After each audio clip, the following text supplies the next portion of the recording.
ଗତକାଲି ଯେଉଁଟା ବର୍ଷା ହେଇଥିଲା ଆଉ ସକାଳ 8:30ରେ ଆମର ରେକର୍ଡ଼ ହେଇଛି ମୟୂରଭଞ୍ଜରେ ଡିଷ୍ଟ୍ରିକ୍ଟରେ ବହୁତ ବର୍ଷା ହେଇଛି। ପାର୍ଟିକୁଲାରଲି ସୁବର୍ଣ୍ଣରେଖା, ବୁଢ଼ାବଳଙ୍ଗ ଆଉ ଜଳକାର ତା'ର ଅବବାହିକାରେ ବର୍ଷା ହେଇଛି, ଅତ୍ୟଧିକ ବର୍ଷା ହେଇଛି।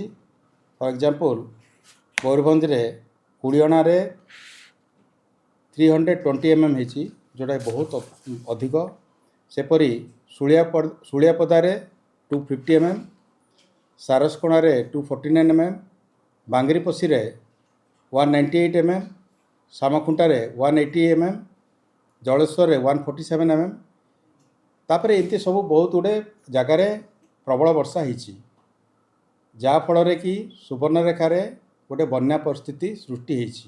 ଯେଉଁ ବନ୍ୟା ପରିସ୍ଥିତି ସୃଷ୍ଟି ହେଇଛି ତା ଫଳରେ ସୁବର୍ଣ୍ଣରେଖାର ଆମେ ଯେଉଁ ରାଜଘାଟଠାରେ ଆମେ ନେଉଛୁ ଆମର ଲେଭେଲ୍ ଗୁଡ଼ାକ, ସେଇଟା ଆଜି ମଧ୍ୟରାତ୍ରିରେ 11.25 ମିଟର ହେବ। ଯେଉଁ ଜାଗାରେ କି ଆମର ଡେଞ୍ଜର ଲେଭେଲ୍ ହେଉଛି 10.36 ମିଟର। ତାହେଲେ ପାଖାପାଖି ଆପଣଙ୍କର 89 ସେଣ୍ଟିମିଟର ଉପରେ ରହିବ ବିପଦ ସଂକେତ ଠାରୁ।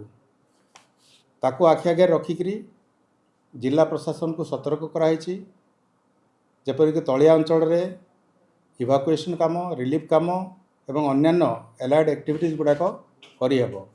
ପରିସ୍ଥିତିକୁ ମ୍ୟାନେଜ୍ କରିବା ପାଇଁ ଆମର ଏଠୁ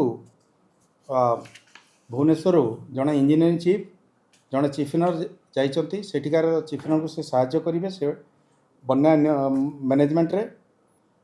ଏଇ ଯେଉଁ ବନ୍ୟାଟା ହେବ, ଏଇଟା ହେଉଛି ଯେଉଁ ବନ୍ୟାଟା ହେବାର ଆଶଙ୍କା ରହିଛି, ସେଇଟା ହେଉଛି ଝାଡ଼ଖଣ୍ଡରେ ମଧ୍ୟ ବର୍ଷା ହେଇଛି ଆଉ ଆମର ମୟୂରଭଞ୍ଜ ଏରିଆରେ ମଧ୍ୟ ବର୍ଷା ହେଇଛି।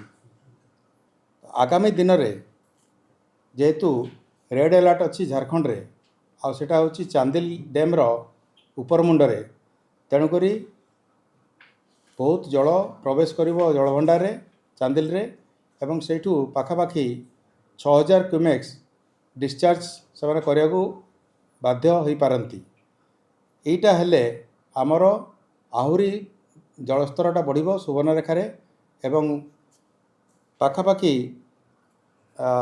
ସେଇଟା ରିଲିଜ୍ ହେବାର 30 ଘଣ୍ଟା ପରେ ଆମର 12.1ରୁ 12.15 ଭିତରେ ସେ ଜଳସ୍ତର ରହିବାର ଆଶଙ୍କା ଅଛି, ଯେଉଁଟାକି ଆମର ସର୍ବକାଳୀନ ରେକର୍ଡ଼ 12.69 ଠାରୁ ଟିକେ କମ୍ ରହିବ, କିନ୍ତୁ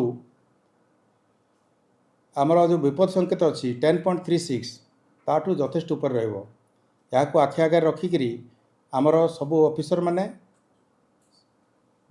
ଫିଲ୍ଡରେ ମହଜୁଦ ଅଛନ୍ତି, ସେମାନେ ତାଙ୍କର ଇନ୍ସପେକ୍ସନ୍ କରୁଛନ୍ତି, ସବୁଆଡ଼େ ବୁଲୁଛନ୍ତି, ଜିଲ୍ଲା ପ୍ରଶାସନ ସହିତ ସମନ୍ୱୟ ରକ୍ଷା କରିକିରି ଯାହା ଯେତେବେଳେ ଦରକାର ସେସବୁ ଷ୍ଟେପ୍ ନିଆଯାଉଛି। ଭୁବନେଶ୍ୱର ମଧ୍ୟ ଯେମିତି ମୁଁ ଆଗରୁ କହିଲି, ଏଠୁ ଜଣେ ସର୍ବୋଚ୍ଚ ଯନ୍ତ୍ରୀ ଏବଂ ଜଣେ ମୁଖ୍ୟ ଯନ୍ତ୍ରୀ ମଧ୍ୟ ଏହି ବାଲେଶ୍ୱରର ପରିସ୍ଥିତିକୁ ଠିକ୍ ଭାବରେ ପରିଚାଳନା କରିବା ପାଇଁ ସେମାନେ ବାହାରି ସାରିଲେଣି।